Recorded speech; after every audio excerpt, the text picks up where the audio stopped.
bien-aimés dans le Seigneur, nous allons donc continuer notre marche de sanctification. Quelqu'un nous a interrompu, donc voilà pourquoi il y a toujours quelqu'un qui nous interrompt chaque fois que nous commençons, mais ce n'est pas grave. Donc, nous allons donc continuer notre marche de sanctification. Voilà, je disais ceci. Je disais que rentrons dans les Écritures. Rentrons dans les Écritures. On n'est pas perdu, hein, donc, parce que nous ne sommes pas des pasteurs des églises baptistes, tu vois. Donc, quand on retire la feuille de papier, il est perdu. Il ne sait plus par où commencer, par où aller. Non, ne vous en faites pas, ok? Donc on n'est pas perdu. Nous avons l'esprit. L'esprit du prophète étant soumis au prophète, donc je sais contrôler mon esprit. Regardez. Il est écrit ceci. Voilà. Hébreux chapitre 9. J'avais dit que, donc, quand la table de 2 pierres descend, cette table de 2 pierres va donc se briser au bas de la montagne. Ici, j'ai dit qu'il y a beaucoup de choses à expliquer. Hein, parce que nous pouvons expliquer le bas de la montagne comme étant le parvis, le bas de la montagne comme étant les reins. Il y a beaucoup de choses que nous pouvons expliquer ici. Mais comme ce n'est pas l'objet de notre intervention, souffrez que nous puissions avancer. Donc, cette table qui se brise au bas de la montagne est l'image de la mort du Seigneur Jésus-Christ. J'ai relié cela avec la verge d'Aaron qu'on vient placer dans la tente de témoignage. C'est-à-dire dans la tente d'assignation. Donc, quand on met cette table dans la tente d'assignation, voyez-vous, frères bien-aimés dans le Seigneur, automatiquement, en d'autres termes, la verge est en train de mourir. Est-ce que vous me suivez, frère? Donc, mais demain, nous allons voir la verge qui fleurit. Donc, nous comprenons que la verge mise dans la tente, c'est la mort, et la verge qui fleurit, c'est la résurrection. Vous comprenez cela?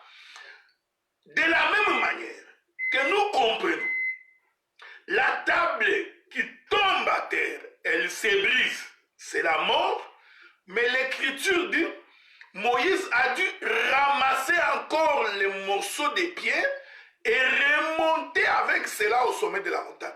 Donc nous comprenons que le ramassage des morceaux de pierre qui remontent au sommet de la montagne, c'est la résurrection. Voyez-vous, frère? Rentrons dans Hébreux chapitre 4. Chapitre 9, verset 4. Je vous avais dit qu'on a pris la manne, on a mis dans un contenant d'eau. Or, je vous ai fait comprendre que la manne est un produit périssable. Parce que quand la manne tombait, elle devait être mangée le même jour. Si vous attendez pour manger la manne demain, elle pourrissait. Donc nous comprenons. La manne qu'on prend, c'est la verge d'Aaron, c'est la table de pierre qui tombe. Mais cette manne est mise dans un contenant d'or. Or, le contenant d'or, c'est la divinité, c'est la résurrection. Et c'est vrai, frère. Donc, la manne, je répète ça, parce que nous sommes en train de prêcher l'évangile parmi les parfaits. Est-ce que vous comprenez? Regardez. Donc, sois béni mon bien-aimé Josué Congo. Regardez. Donc, Hébreux chapitre 4, Hébreux chapitre 9, verset 4. Les 3 éléments expliquent la même chose. La manne, produit périssable, mise dans un vase d'or. Or, l'or, c'est un produit non périssable. C'est-à-dire qu'on a pris ce qui va mourir. On met dans un contenant d'or. C'est pour expliquer de la mort à la résurrection. La verge d'Aaron qui avait fleuri, on prend cette verge, on met dans la tente de témoignage, dans la tente d'assignation. Placer la verge, c'est la mort. Le lendemain, nous voyons la verge qui fleurit, c'est la résurrection. J'ai pris les tables de l'alliance, j'ai expliqué qu'il ne faut pas être étonné quand on dit les tables. C'est juste une table de 2 pierres. Cette table descend de la montagne, elle tombe à terre. C'est la mort. En tombant à terre, Moïse ramasse, remonte avec. C'est la résurrection. Maintenant, l'Écriture dit ceci. Est-ce que vous me suivez? Écoutez maintenant. Maintenant, l'Écriture dit ceci. Ces 3 choses, je suis toujours dans Hébreux chapitre 9. Hébreux chapitre 9. La Bible dit que la répétition est la mère de la science. Pas la Bible. Les gens disent que la répétition est la mère de la science, ok? Mais l'Écriture dit, il n'y a rien de nouveau sur la terre. L'Éternel répète, il répète toujours pour que tu puisses comprendre. Voilà pourquoi je ne cesserai de répéter. Ces 3 choses, on les a prises, qui cachent la divinité de Jésus. Ces 3 choses cachent les mystères de la personne de Jésus-Christ. On prit ces 3 choses, la Bible dit, on les mit dans l'arche. Voyez, frère. Donc, ces 3 choses étaient cachées. Donc, nous comprenons. Voilà. Que lorsqu'on prend ces 3 choses, qu'on les met dans l'arche, le temps que ces choses sont dans l'arche, c'est-à-dire que Dieu s'est caché. La mort et la résurrection cachées. La descente de Jésus, sa mort et sa résurrection cachées. Les tables de la loi, les tables de l'alliance, toutes ces choses étaient donc cachées. Voyez. Or, le temps que ces choses sont cachées, nous comprenons que ce moment-là, c'est le temps de la loi, des psaumes et des prophètes. Est-ce que vous comprenez cela? C'est-à-dire, c'est le temps où Dieu ne s'est pas révélé. C'est-à-dire, c'est le temps où Dieu se cache. La gloire de Dieu, c'est de cacher les choses. Qu'est-ce que Dieu a caché? Il a caché la manne et la vase d'or. Il a caché la verge d'Aaron qui avait fleuri. Il a caché les tables de l'alliance. Or, la gloire du roi, c'est de sonner, c'est-à-dire c'est de révéler ce que Dieu a caché. Et c'est vous comprenez. Voilà pourquoi j'ai toujours répété, les ministres, c'est celui qui apporte la révélation. Les ministres, c'est celui qui fait sortir Dieu de l'arche. C'est pourquoi l'Écriture atteste, frère, que lorsque Dieu voulait parler à Moïse, laissez-moi vous trouver ces Écritures. J'aime parler avec les témoins des Écritures pour éviter que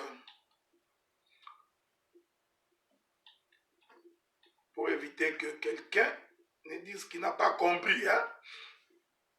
Laissez-moi vous trouver une Écriture. Mon bien-aimé, mi pata chrétien, je continue toujours à vous attendre, ok?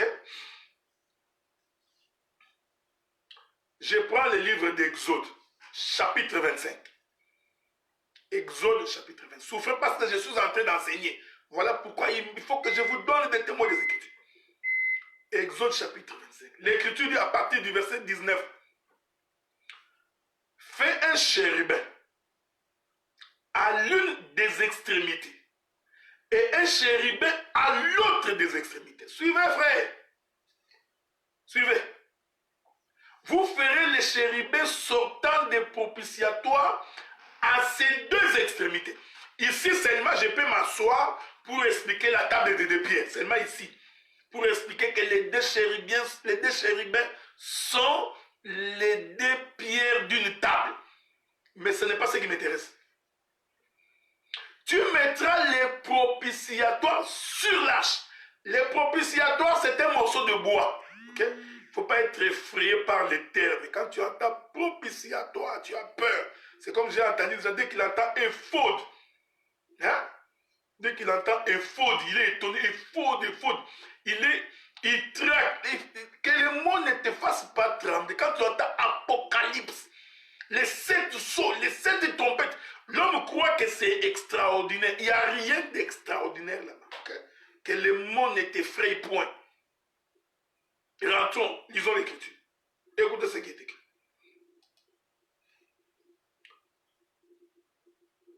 La Bible dit ceci. Verset 20. les chérubins étendront les ailes par-dessus, couvrant de leurs ailes les propitiatoires. Tout ça, je suis en train d'expliquer que Dieu se cache, les ministres doivent apporter la révélation. Il y a des gens qui continuent toujours à m'appeler. Je ne sais pas s'il faut que je leur dise tous que je suis en ligne pour qu'ils arrêtent de m'appeler, je ne sais pas. Donc, voilà. Rentrons. Je résiste contre toute influence du monde des ténèbres. Tout ce qui est influence diabolique. Tout mouvement du diable nous empêcha d'enseigner la parole. Je te récuse, je te refuse et je te condamne par le nom du Seigneur Jésus-Christ. Voilà. Écoutez, l'Écriture dit, Exode chapitre 25, verset 20. Les chérubins étendront les ailes par-dessus, couvrant de leurs ailes les propitiatoires. Parce que les propitiatoires, c'était un couvercle sur l'arche. Est-ce que vous me suivez, frère? En d'autres termes, les propitiatoires cachaient la manne qui était dans un vase d'or. Les propitiatoires cachaient la verge d'Aaron qui avait fleuri. C'était un couvercle. Les propitiatoires cachaient les tables de la loi. Voyez-vous? Maintenant, sur ça, il y a eu deux chérubins qui ont déployé leurs ailes pour couvrir, pour empêcher que l'on voie.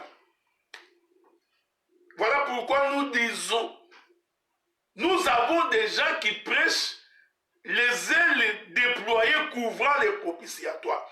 Un prédicateur qui prêche les ailes couvrant les propitiatoires empêche le peuple d'avoir la vie. Est-ce que vous comprenez ça, frère? Est-ce que vous comprenez ça? Je vais rester mon pasteur Ogi Walelu qui a Kananga qui m'écrit à Chikapa. Je vais l'écrire un mot pour lui dire que je vais le rappeler après. Est-ce que vous comprenez ce que nous disons? Donc, les chérubins vont donc couvrir. Ils couvrent les propitiatoires. Je continue. Vous ferez les chérubins, je suis dans verset 20. Se faisant face l'un à l'autre, les chérubins auront la face tournée vers les propitiatoires. Beaucoup de choses à dire ici. J'ai beaucoup de choses à dire ici. Est-ce que vous comprenez? Donc les chérubins se regardent face à face, mais ils sont face à face, mais ils auront tous les deux tourné vers les propitiatoires. Je cache ces choses parce que ce n'est pas ce qui m'intéresse. Hein. Le jour où le Seigneur viendra, nous viendrons expliquer parce que ici nous sommes dans un jardin. Mais laissez-moi continuer parce que j'ai autre chose à dire.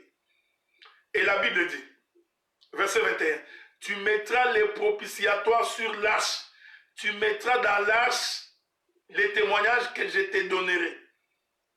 J'ai déjà défini qu'est-ce qu'il y a. Maintenant écoutez le verset 22. C'est là que je me rencontrerai avec toi. J'aime le verset qui suit. Point virgule. Point virgule. Il est écrit. Du haut du propitiatoire, entre les deux chérubins, placés sur l'arche des témoignages, je te donnerai tous mes ordres pour les enfants d'Israël. Donc, pour que l'Éternel parle à Moïse, l'Éternel doit venir se mettre au-dessus. Est-ce que quelqu'un est en train d'écouter ce que j'ai dit? Suivez-moi très bien, parce que je vous dis que je suis également un prophète. Parce que je vous ai toujours dit qu'un ministre doit avoir la portion de tous les ministères. Hein? Il doit avoir des portions de tous les ministères. Il n'a pas tout. Mais il doit avoir quelques portions. Donc, quand nous parlons, on peut sentir l'élan prophétique. Mais mon ministère, c'est les docteurs. Regardez maintenant, écoutez, suivez-moi bien. Suivez-moi attentivement, frère. Les trois choses étaient dans les propitiatoires, étaient dans l'arche, couverts, c'est-à-dire les propitiatoires empêchés, que ce qui était à l'intérieur soit vu. Que ce qui était à l'intérieur soit exposé. Que ce qui était à l'intérieur ne soit accessible. C'est le propitiatoire. Oh, je vous ai fait démontrer, je vous ai fait voir, je vous ai démontré que dans l'âge, la manne, vase d'or, la verge qui avait flairé, les tables de l'alliance, toutes ces choses représentaient Dieu. Toutes ces choses représentaient le Seigneur Jésus-Christ.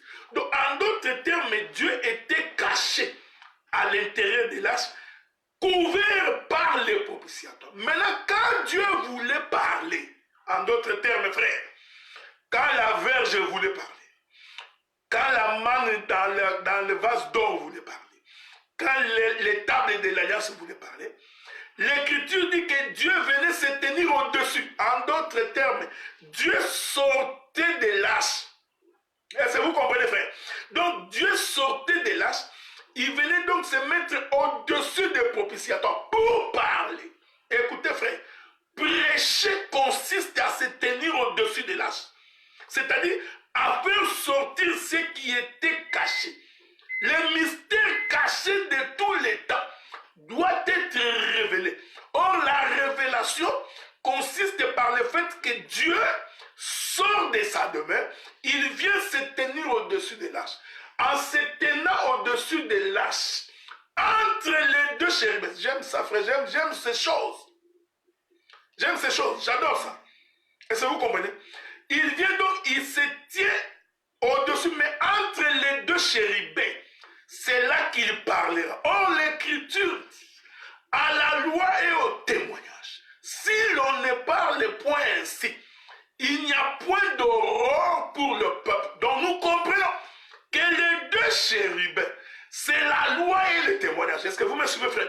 Les deux chérubins, c'est la loi et la grâce. Les deux chérubins, les prophètes et les apôtres. Lui-même, Dieu étant la pierre angulaire, est au milieu. Est-ce que vous comprenez ça, frère? C'est l'homme du milieu. Mais il doit sortir de l'arche pour se tenir au-dessus des propitiatoires. J'aime ça. Parce que le propitiatoire est un morceau de bois. Devoir à domicile. Qu'est-ce que c'est un propitiatoire? Les gens qui adorent la révélation. Les ministres de Dieu. Allez nous trouver l'explication du ce que c'est un propitiatoire. Et c'est sur le propitiatoire qu'il va se tenir. Et la voix, l'Écriture dit, c'est là que Moïse va écouter la voix. J'aime ça. Il va écouter la voix de l'Éternel.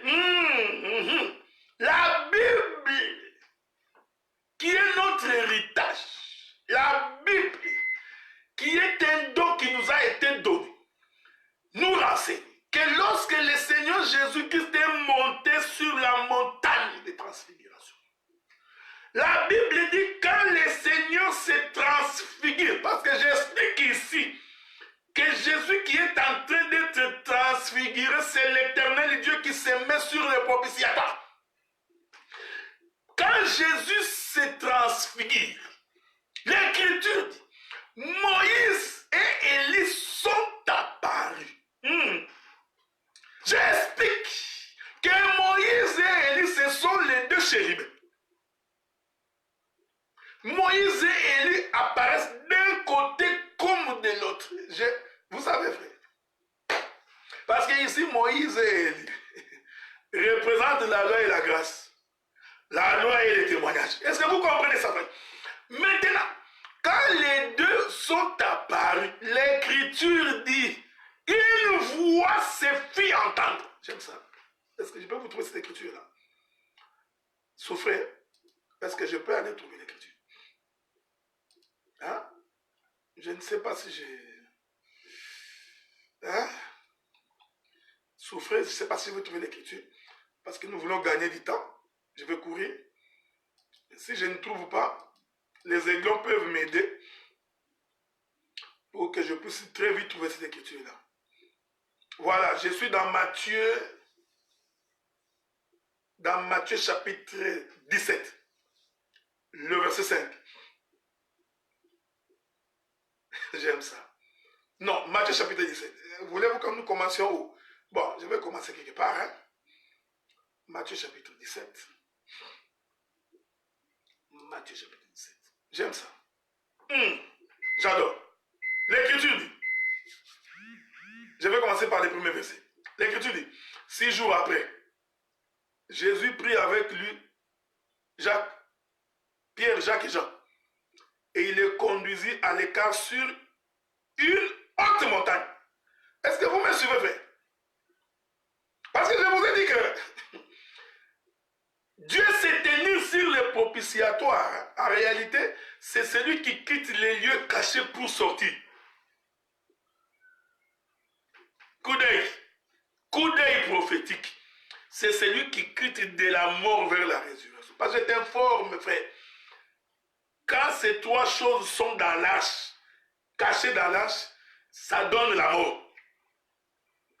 C'est pourquoi la Bible dit que la lettre tue. Donc la lettre est un séjour de mort. Voyez frère, la lettre est un tombeau, ça va te tuer. Ça va t'attirer vers la mort. Donc pour parler, il faut quitter de la mort vers la vie. Laissez-moi passer.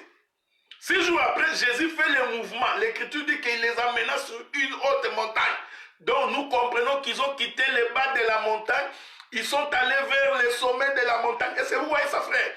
6 jours après, je vais revenir parce que je n'ai pas oublié mon texte, que Israël a fait le tour de Jéricho 6 fois pendant 6 jours. Le 7e jour, il va monter, parce que je vais expliquer qu'entrer dans Jéricho, c'est une montée. 6 jours après, le Seigneur monte. Nous comprenons qu'il a d'abord eu le temps de former l'homme. Pendant 6 jours, l'homme a été formé. Est-ce que vous comprenez? Maintenant, il prend Pierre, Jacques et Jean. Ils lui font une montée. J'explique que ça, c'est un mouvement de celui qui quitte de la mort vers la vie. C'est le mouvement de celui qui quitte la terre vers le ciel. Parce que le bas de la montagne, c'est la terre. Voilà.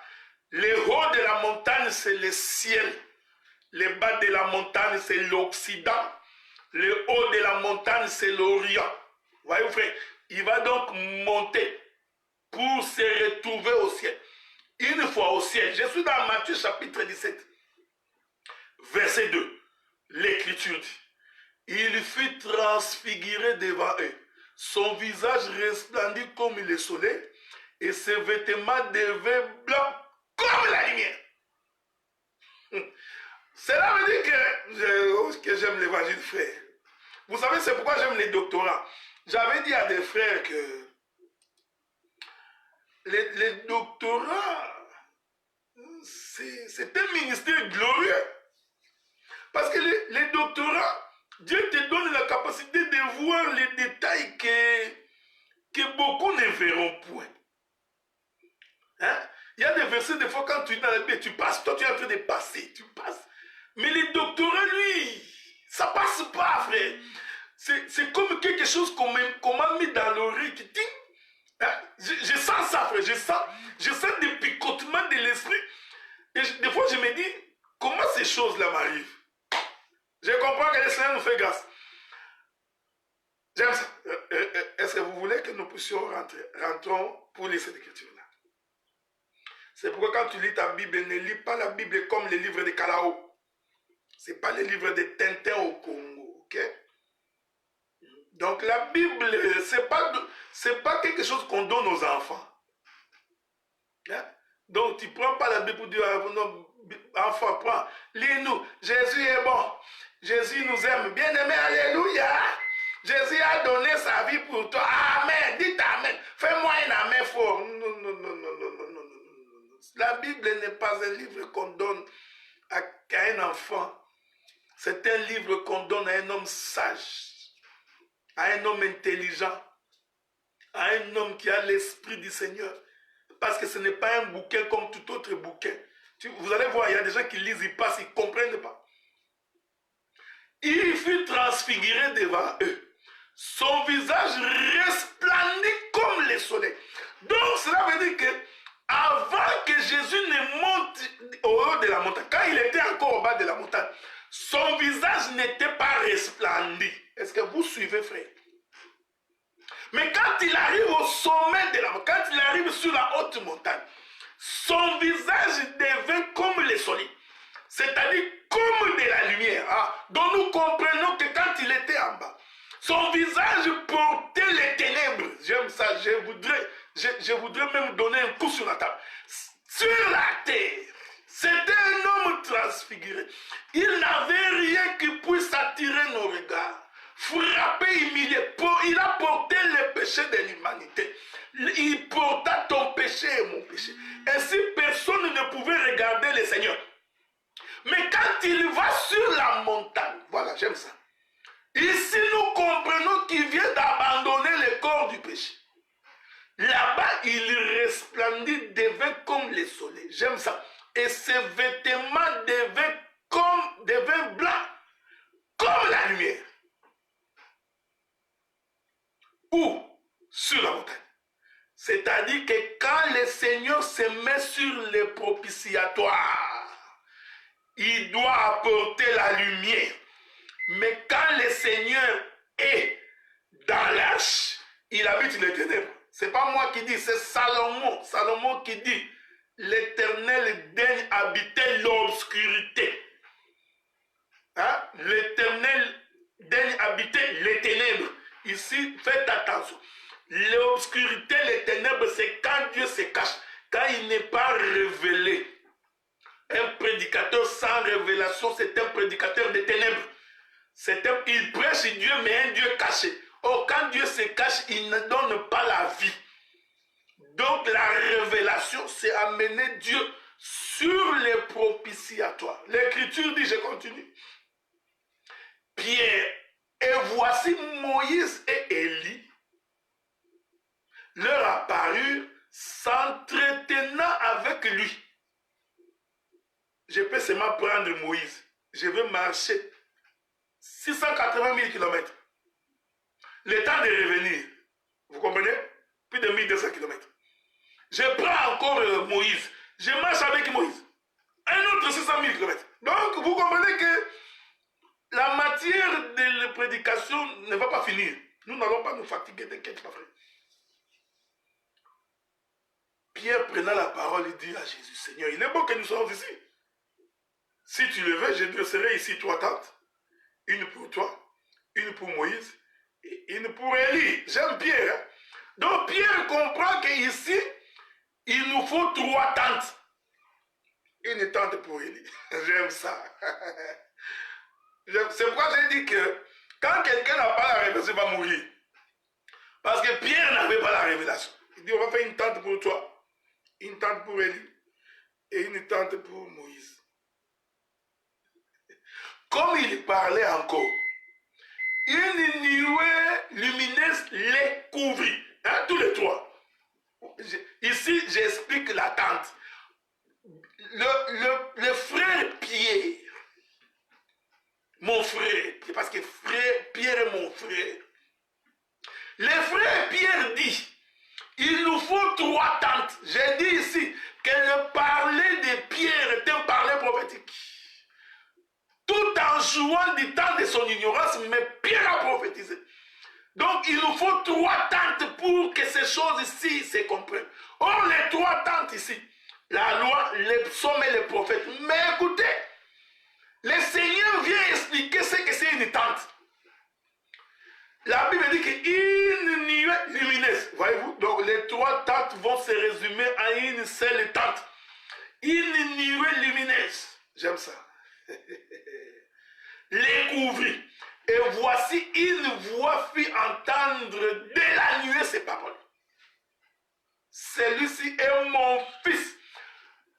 Pendant ce temps, la nuée avait couvert Moïse, Élie et Jésus. Donc les 3 étaient dans la nuée. Mais quand la voix se fit entendre, la voix n'a pas dit, écoutez Moïse, écoutez Élie. Non. Parce que nous comprenons que Moïse parle de Jésus. Élie parle de Jésus. Est-ce que vous comprenez ce que je dis? Donc nous comprenons que Moïse c'est la loi, Élie c'est la grâce. Ça tu n'as pas vu. Hein? Je t'informe qu'Élie c'est la grâce. Voyez-vous? Moïse, c'est Israël. Bon, je reviendrai. C'est un devoir à domicile parce qu'on a beaucoup de choses à dire. Mais la parole qui se fait entendre dans la nuit va résumer tous les trois en un seul.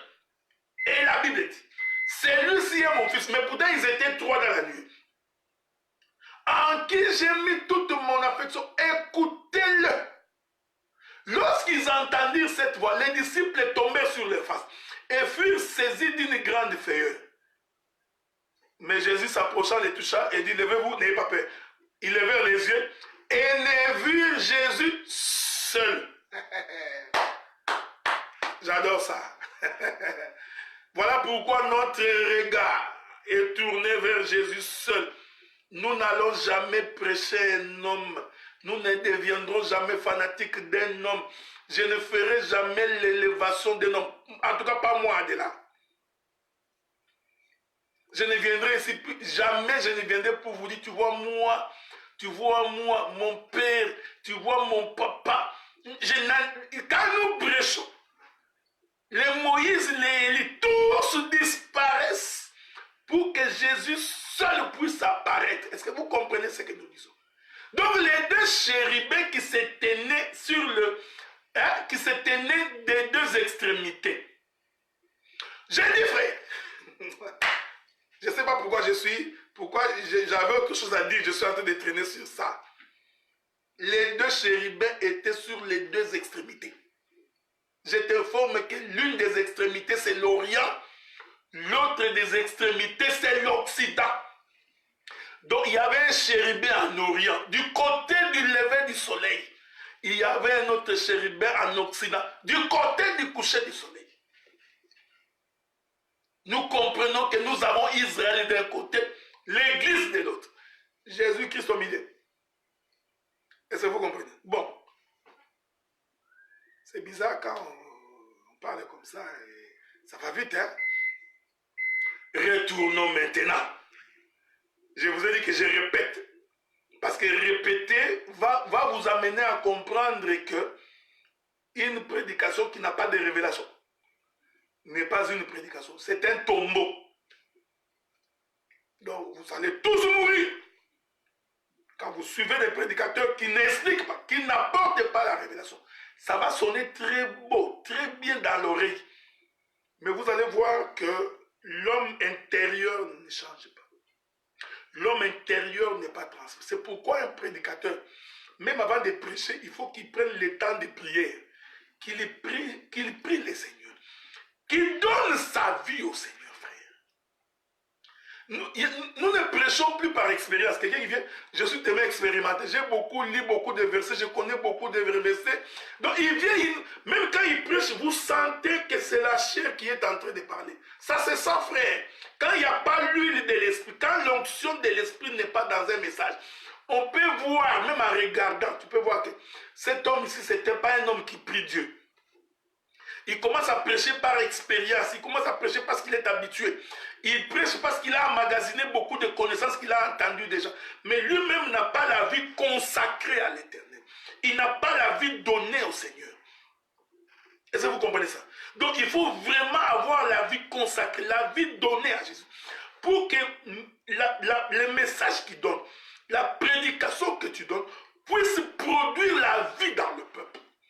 Et vous allez voir que vous aurez dans l'assemblée les hommes polis, intelligents, les hommes sages, qui respectent Dieu, qui craignent Dieu, qui ont la honte et qui ont la haine du péché. Mais quand l'Église produit des impudiques, des voleurs, des kiputes, des impolis, donc vous comprenez que en réalité, c'est les prédicateurs. Et vous verrez des prédicateurs qui prennent plaisir quand ils ont affaire à des frères impolis, à des sœurs impolies. À des frères qui sont des voleurs, qui mentent, mais le prédicateur il prend plaisir pour autant qu'on l'applaudit, qu'on est en train d'acclamer sur son nom, lui ça l'arrange, il est content pour ça. Non! Est-ce que vous comprenez ce que nous disons? Donc, ce que nous voulons expliquer ici, c'est pour que vous compreniez qu'il faut l'esprit du Seigneur pour que le message produise quelque chose. Je vais chuter, je ne vais pas finir, parce que je vous ai dit que Dans tous les cas, je ne suis pas pressé. Et puis, nous avons tout le temps. Okay? Nous avons tout le temps. Donc, si c'est ça que Dieu a voulu que nous parlions, c'est ça que nous allons parler. Mais laissez-moi quand même aller toucher mon écriture que je vous avais donnée pour qu'ensemble nous puissions chuter vers là-bas. Rentrons dans Josué. Josué, dans son chapitre 6. Je vous avais dit ceci. Pendant 6 jours, une fois par jour, le peuple faisait les tours.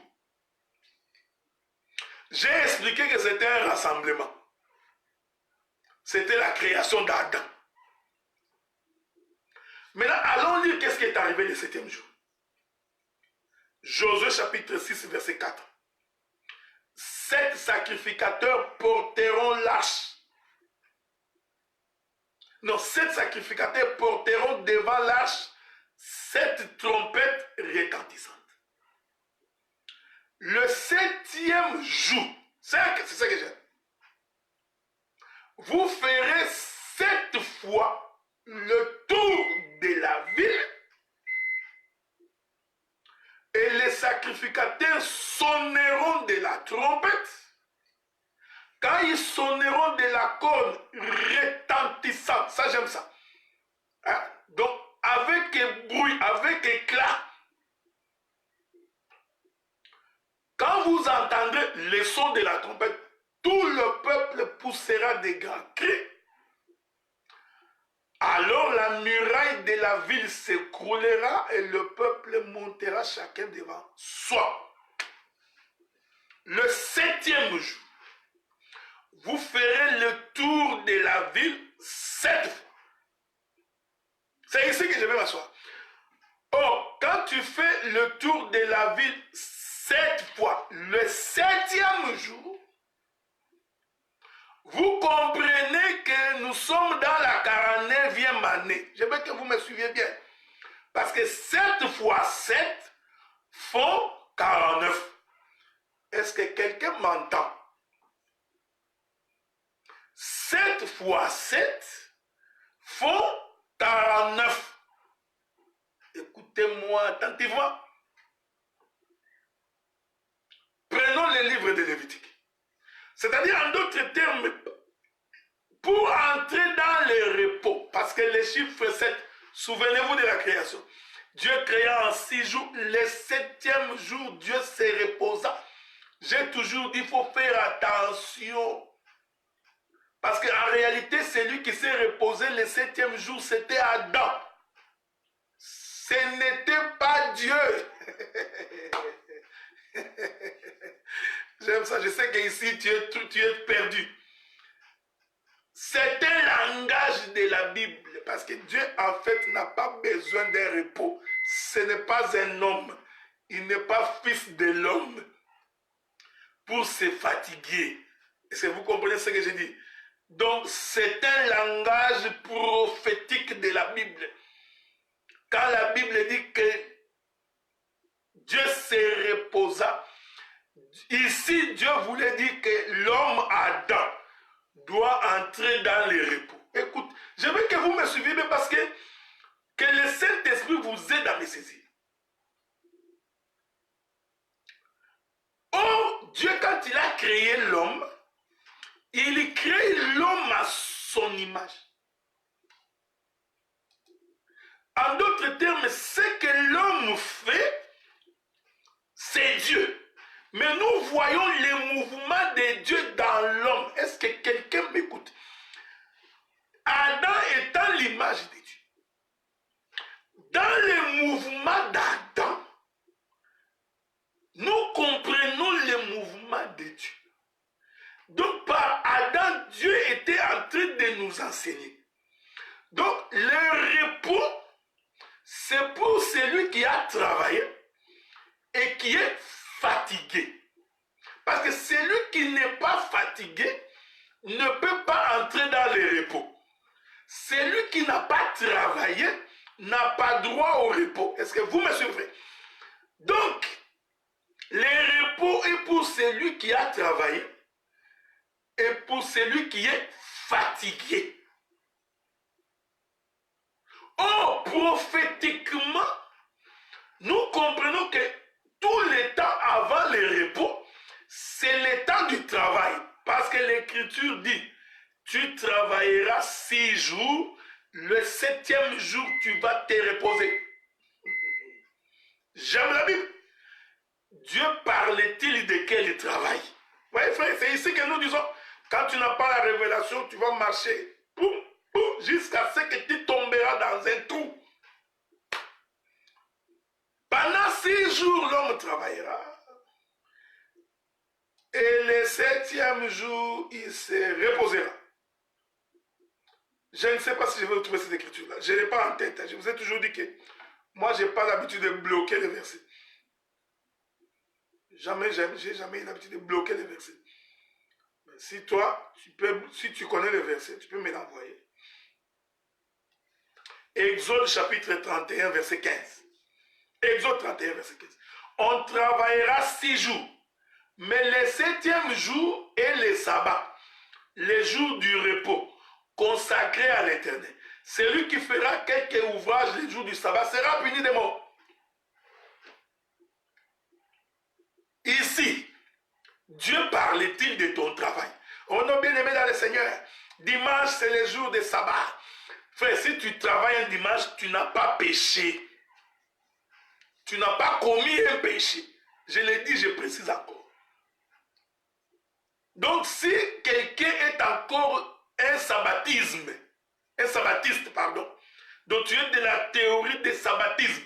Donc, pour toi, dimanche, c'est ça le jour du repos. C'est le jour du Seigneur. Il faut que tu te reposes, que tu arrêtes de travailler. Frère, le dimanche, comprends que cet homme ici, il est en train de prêcher Jésus dans l'arche. Donc, il prêche la parole qui est renfermée. Un prédicateur des ténèbres qui va apporter la mort. Oui, frère. Donc, l'intelligence, c'est expliquer l'écriture, frère. Pendant 6 jours, l'homme travaillera, mais le 7e jour, il va se reposer. Il s'agit de quel travail?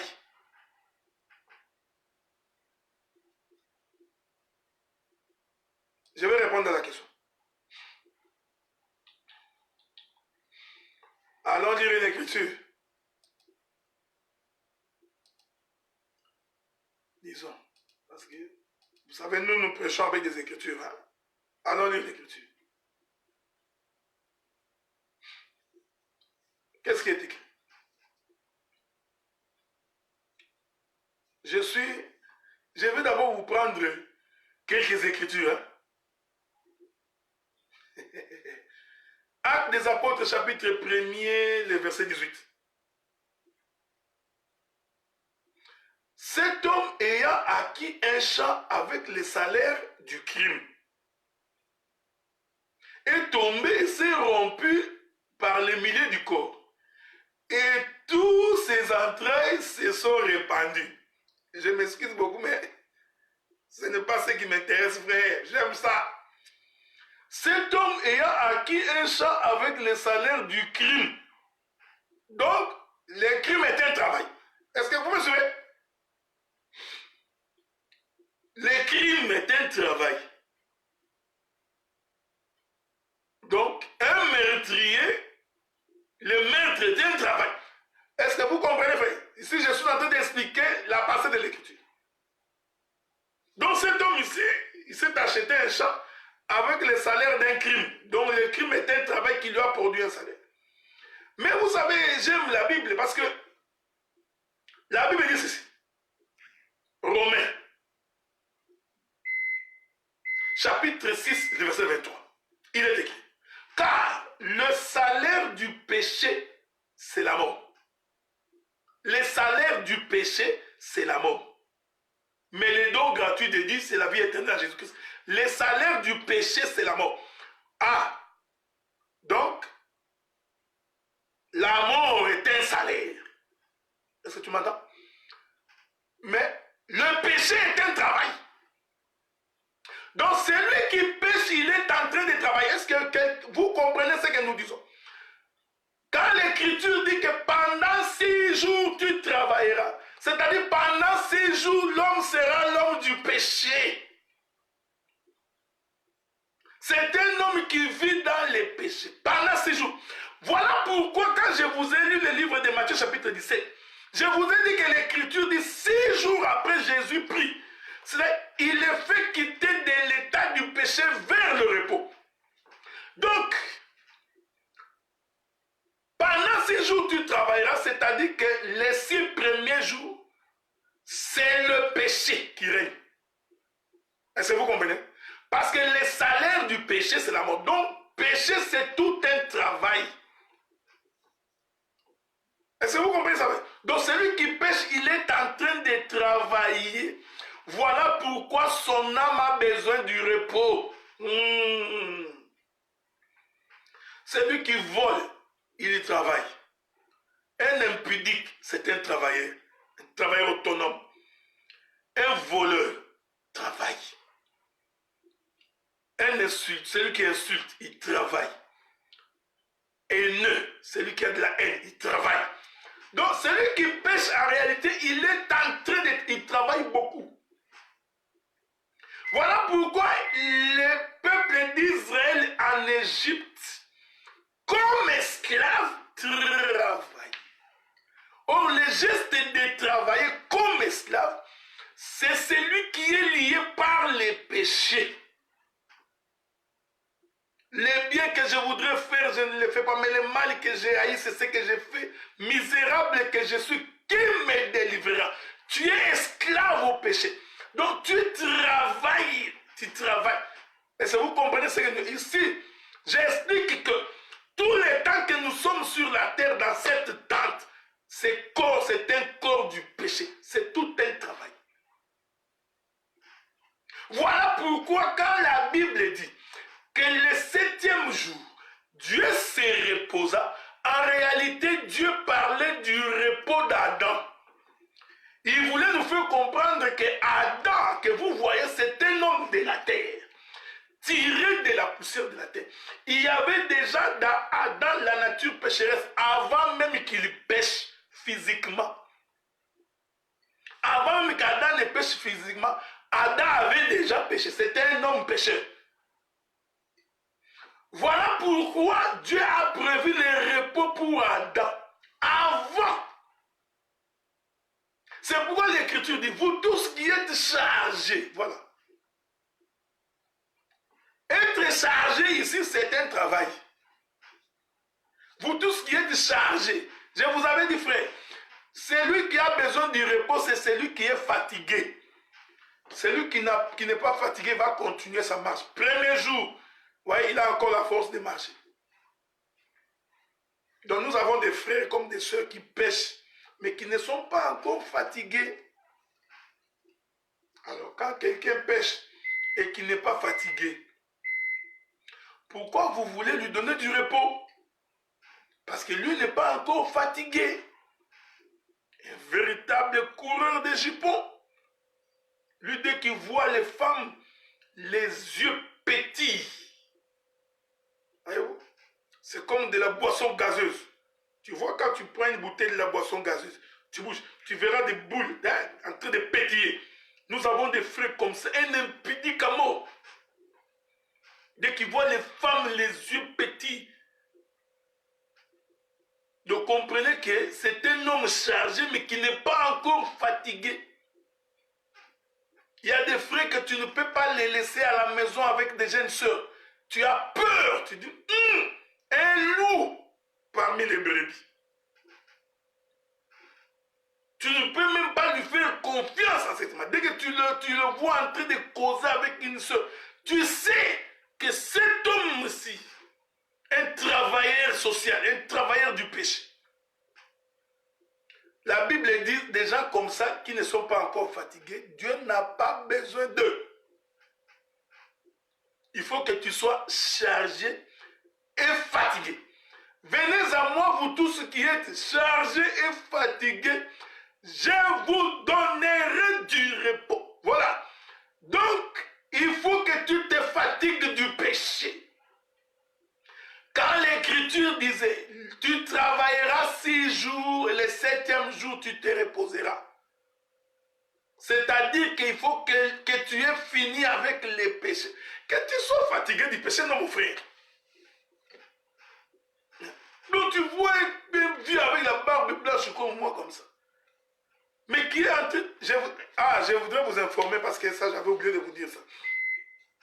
Je suis en train de faire un projet pour faire une émission en Lingala sur l'inceste. Il y a beaucoup de choses qui se passent dans nos familles. Je crois qu'il faut qu'on commence à nous parler. J'en parlerai et je vais démontrer comment quelqu'un est lié par une malédiction à cause de son comportement. J'en parlerai. Je conçois une émission comme ça en Lingala. Donc tu verras quelqu'un qui sort avec la fille de sa femme, couche avec, quelqu'un qui couche avec sa belle-sœur. Tu verras l'autre qui couche avec sa propre fille, avec sa tante. La belle-mère couche avec le mari de son fils, de sa fille. Tu vois, j'en parlais. Et je vais démontrer comment les liens de malédiction courent derrière toi. Cette émission-là, je la ferai à téléphone ouvert. Si quelqu'un veut intervenir, il pourra appeler, on va le prendre. Je ferai cette émission avec des témoignages. Donc si vous avez des témoignages des gens que vous connaissez, même sans citer leur nom, venez nous en parler pour que ça puisse nous édifier. Parce qu'il y a beaucoup de choses. Tu verras une maman qui rentre dans la douche nue avec sa fille. Ou un papa qui se déshabille devant son fils. Il y en a beaucoup. Oh non, tu vois, c'est toujours entre nous les femmes. Ce n'est pas entre vous les femmes. C'est comme des frères. Un frère qui va dans la salle de bain nu avec un autre frère. Voyez-vous, ce sont des choses, on va en parler. Donc, je suis en train de réfléchir sur ça. Nous prendrons beaucoup de temps pour expliquer ça. Vous allez voir comment il y a beaucoup de gens qui n'ont jamais confessé ce qu'ils ont fait. Et ils se posent la question pourquoi ils ne progressent pas. Pourquoi ils n'avancent pas. Quelqu'un qui prend la fille de son frère, qui en fait est ta propre fille, mais tu couches avec. Tu couches avec ta nièce, ou la tante qui couche avec son neveu. Ces choses-là vont porter les liens de malédiction dans ta vie. On va en parler. Je suis en train de préparer dans 2 ou 3 semaines. Je vais commencer à permettre un samedi sur 2 pour que nous parlions un peu de ces choses-là. J'aurai besoin de vos témoignages, de toutes vos histoires. On en parlera. Et des péchés comme ça, même si tu confesses par toi-même, tu ne seras pas délivré. Des péchés comme ça, il faut aller confesser chez un homme de Dieu. Qu'on fasse une prière pour toi. C'est pourquoi tu vois, tu fais des démarches, ça ne marche pas. Ta fille va entrer dans un mariage, il n'a pas d'enfant. Tout est bloqué à cause d'une inceste commise quelque part. Bon, rentrons pour aller finir. Je disais ceci. Donc, le repos, c'était pour Adam. En réalité, ce n'était pas pour Dieu. Même quand l'écriture noir sur blanc dit que Dieu se reposa. Non, ça c'est un langage. Le repos n'était pas pour Dieu. Le repos était pour celui qui avait commis les péchés. Est-ce que vous comprenez ce que nous disons? Pourquoi je dis cela? Parce qu'il est inconcevable que lorsque Dieu crée pendant 6 jours, physiquement, Adam n'avait pas encore péché. Donc, Adam n'ayant pas encore péché, Adam ne pouvait pas donc pas subir le poids sur sa chair. Est-ce que vous comprenez ça? Donc, comme il n'avait pas encore péché, Adam ne pouvait pas se fatiguer. Parce que la fatigue vient quand l'homme pêche. Aujourd'hui, si nous vieillissons, c'est parce que nous avons péché. Mais avant que Adam ne pêche, Adam ne vieillissait pas. C'est pourquoi je vous avais dit une fois ici, quand Adam était dans le jardin, l'âge d'Adam n'était pas connu. Personne ne savait quel était l'âge d'Adam quand il était dans le jardin. C'est lorsque Adam a péché que maintenant Dieu va dire l'âge d'Adam. Adam a vécu 930 ans après papa. Lorsqu'il sortit du jardin, vous comprenez? En d'autres termes, c'est le péché qui va apporter le poids du corps. C'est le péché qui va apporter la souffrance du corps. Est-ce que vous comprenez ça? Mais avant que Adam ne pêche, Adam ne connaissait pas la fatigue. Adam ne pouvait pas connaître la vieillesse. C'est pourquoi j'ai dit, il est donc inconcevable que Dieu puisse nous parler déjà du repos avant même que l'homme ne puisse pécher. Voilà pourquoi j'ai utilisé les données prophétiques pour vous faire comprendre que lorsque Dieu parle du repos, du véritable repos, Dieu voyait déjà le péché d'Adam. Il voyait déjà qu'Adam allait pécher, qu'il allait souffrir, qu'il allait se fatiguer et son âme va être à la recherche du repos. Voilà pourquoi j'ai donné l'écriture des Romains. Le salaire du péché, c'est la mort. Donc, le péché, c'est tout un travail. Or, celui qui travaille doit se fatiguer. Venez à moi, vous tous qui êtes chargés et fatigués. Est-ce que vous comprenez? Donc, entrer dans le repos, c'est retourner dans le royaume, c'est reposer de ses œuvres. Est-ce que vous comprenez ce que nous disons? C'est-à-dire, c'est quitter cette souffrance. Souvenez-moi bien, parce que la fatigue est dans cette chair, dans ce corps. Lorsque nous aurons quitté ce corps, c'est alors que nous allons vivre la bonté de Dieu. Maintenant, l'Écriture dit, le 7e jour, vous ferez le tour 7 fois. J'ai dit, 7 fois 7, ça fait 49. Est-ce que vous comprenez ça? Lisons 2 écritures. On va mettre un point virgule là-bas parce que je vais continuer. Je viens de parler pendant 1h20. Je vais continuer le samedi prochain. Laissez-moi vous lire une écriture. Juste une écriture.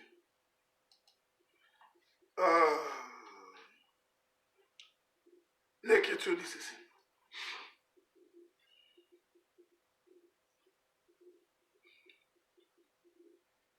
L'écriture dit ceci.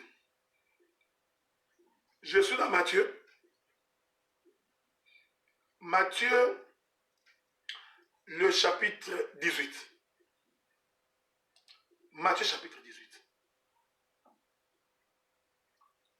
Matthieu chapitre 18. Souffrez que je vous trouve l'écriture.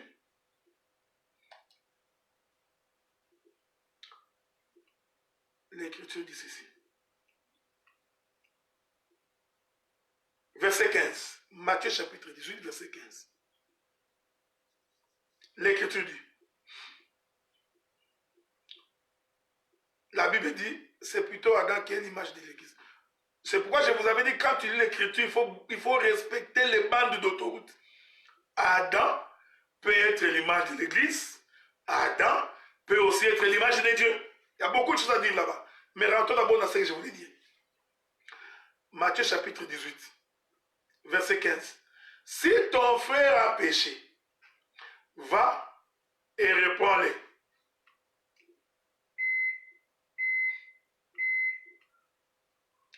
Et réponds-le. Entre toi et lui seul.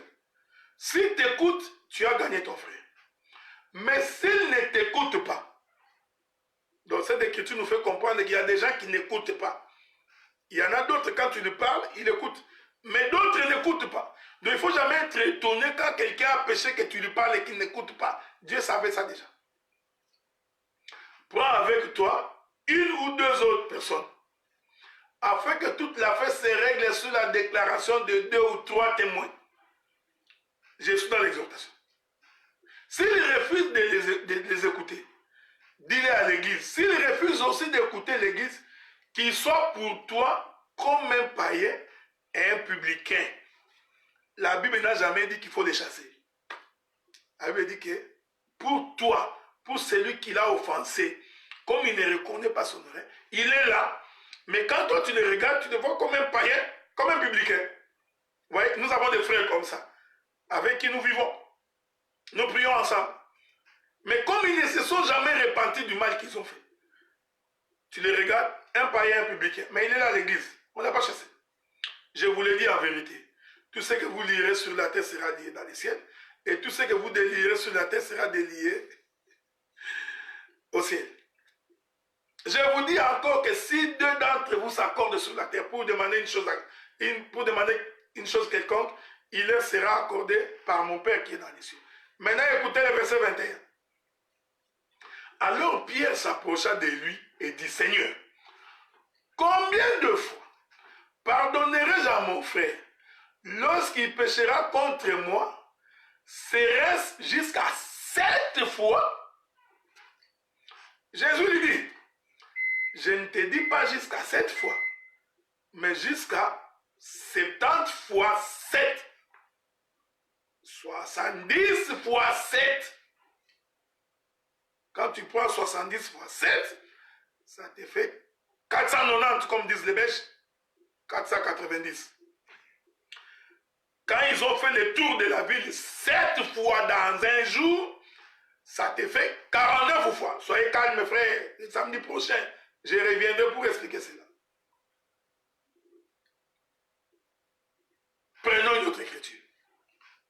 Je vous ai donné ces écritures pour que vous allez méditer. Lévitique chapitre 25.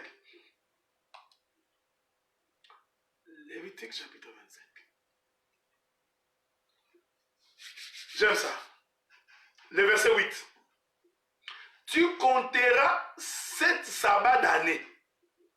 7 fois 7 années. Et les jours de ces 7 sabbats d'année feront 49 ans.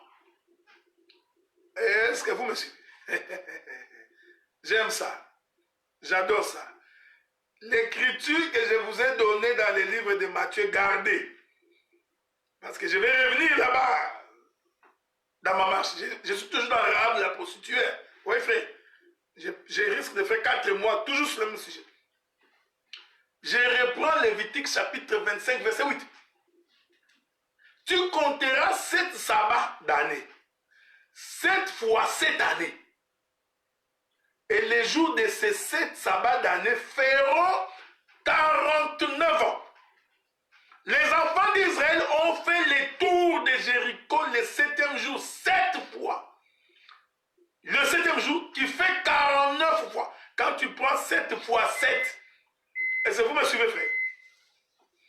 L'écriture dit, le 10e jour du 7e mois, tu feras retentir les sons éclatants de la trompette. Et les jours des expiations, vous sonnerez de la trompette dans tous les pays. Souvenez-vous que je vous ai dit, je continue, que lorsqu'ils ont fait le tour de la ville 7 fois le 7e jour, les sacrificateurs ont dû sonner de la trompette avec éclat pour permettre à Israël d'entrer. Oh, je répète, 7 fois 7 font 49. Moïse, ici, il dit,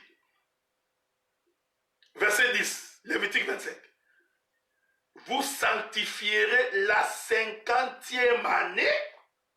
Vous voyez, frère? Donc, quand vous finissez les 49e année, vous venez d'entrer dans la 50e année. Vous voyez, frère? Donc, suivez-moi bien. Vous faites le tour de la ville 7 fois 7, vous sonnez de la trompette pour que le peuple entre dans la ville de Jéricho. Vous sanctifierez la 50e année. Vous publierez la liberté dans le pays pour tous les habitants. Ça sera pour vous le jubilé.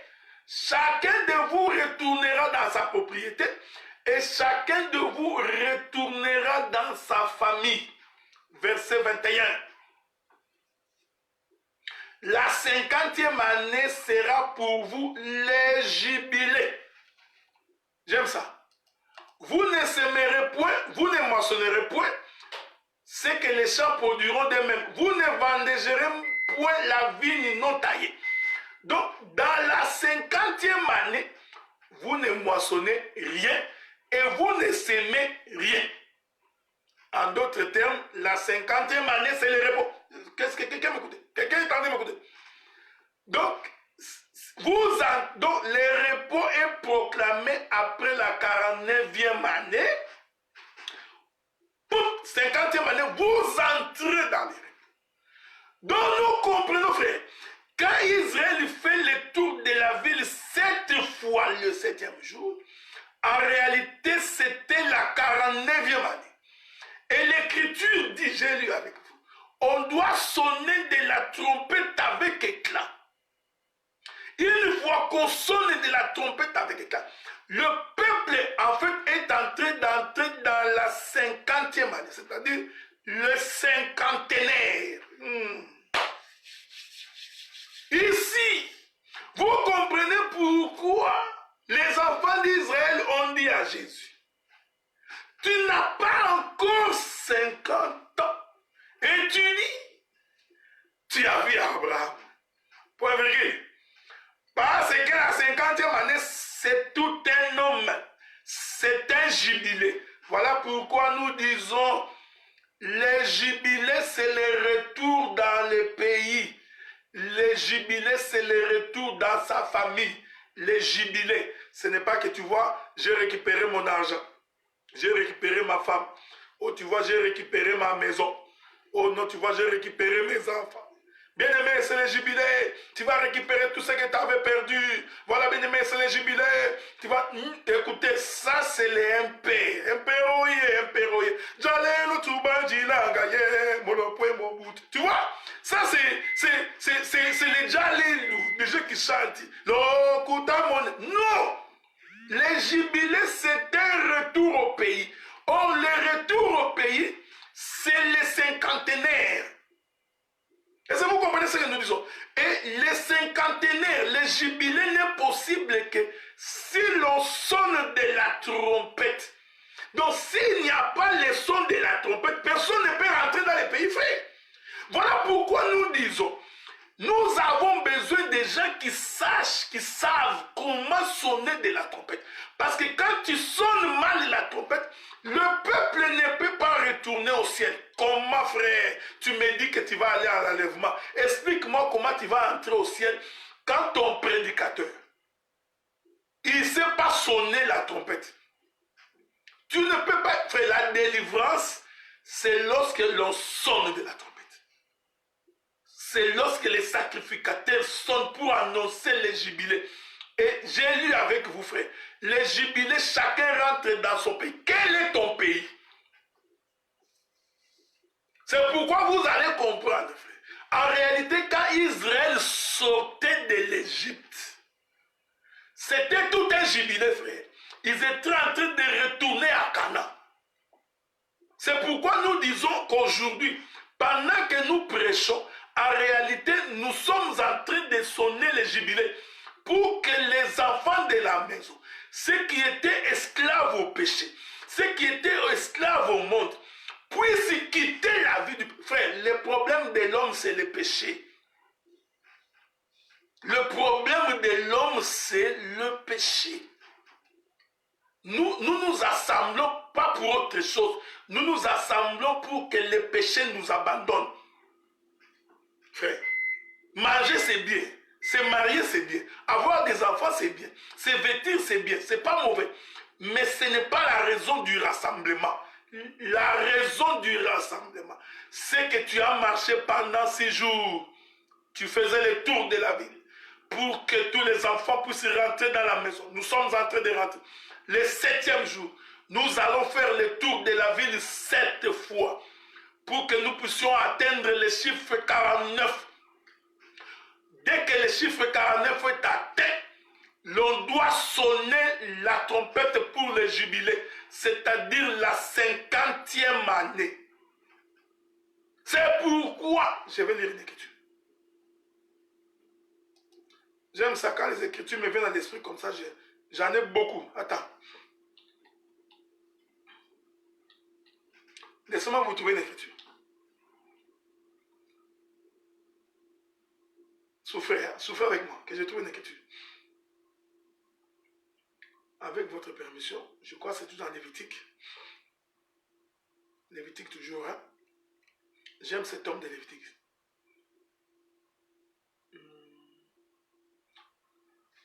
Ah, c'est pas vrai. Je n'ai pas trouvé ça, je ne sais pas. Bon, je vais revenir là-dessus. Si le Seigneur le permet. Mais c'est bizarre que je n'ai pas trouvé cette écriture-là. C'est pas grave. Est-ce que je l'ai trouvé?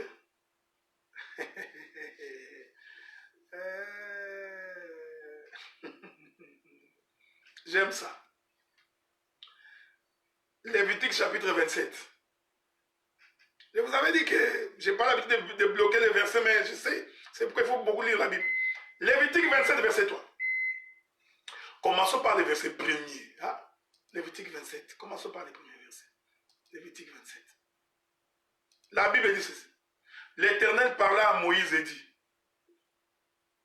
parle aux enfants d'Israël et tu leur diras, lorsqu'on fera des vœux, s'il s'agit de personnes, elles seront à l'Éternel d'après ton estimation.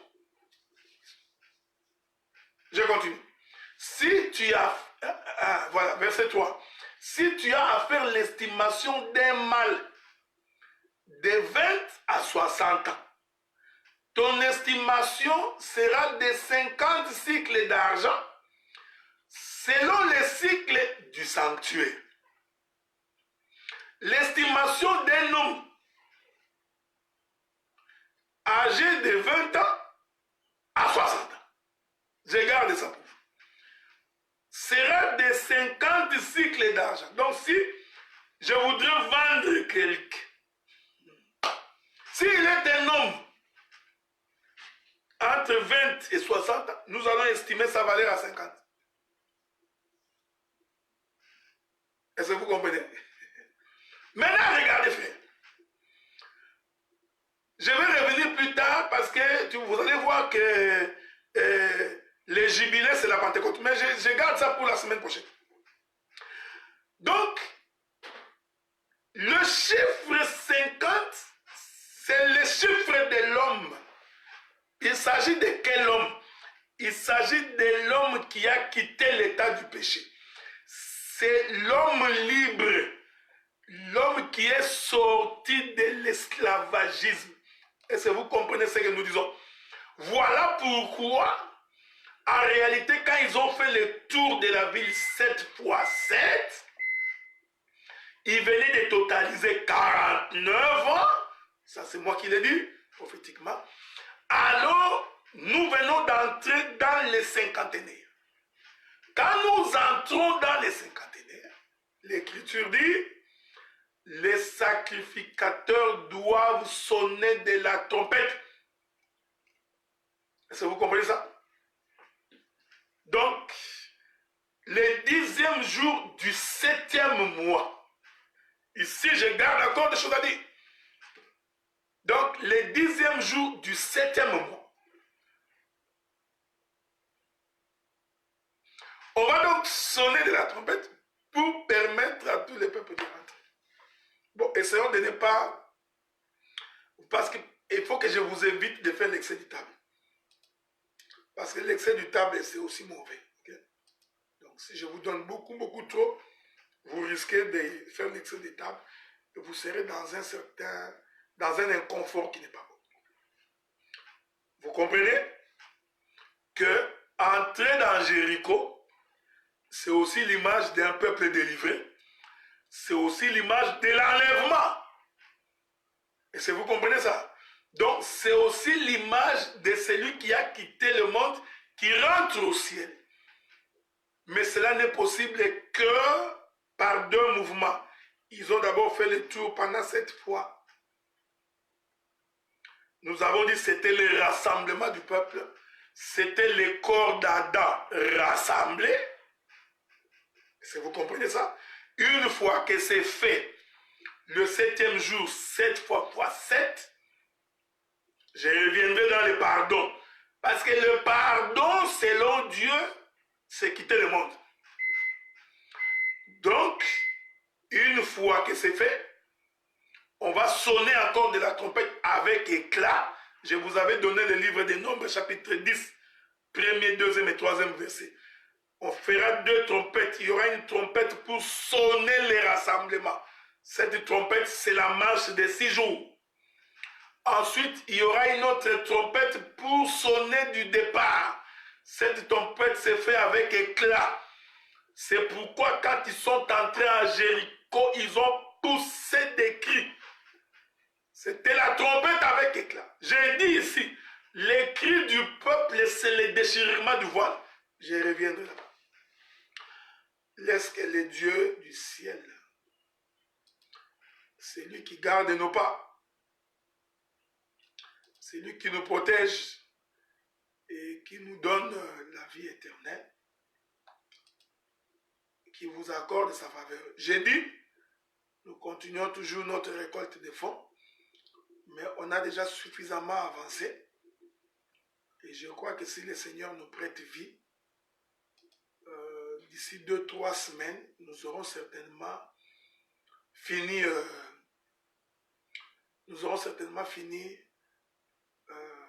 probablement notre site internet pour la radio, et aussi possible que nous ayons aussi fini déjà,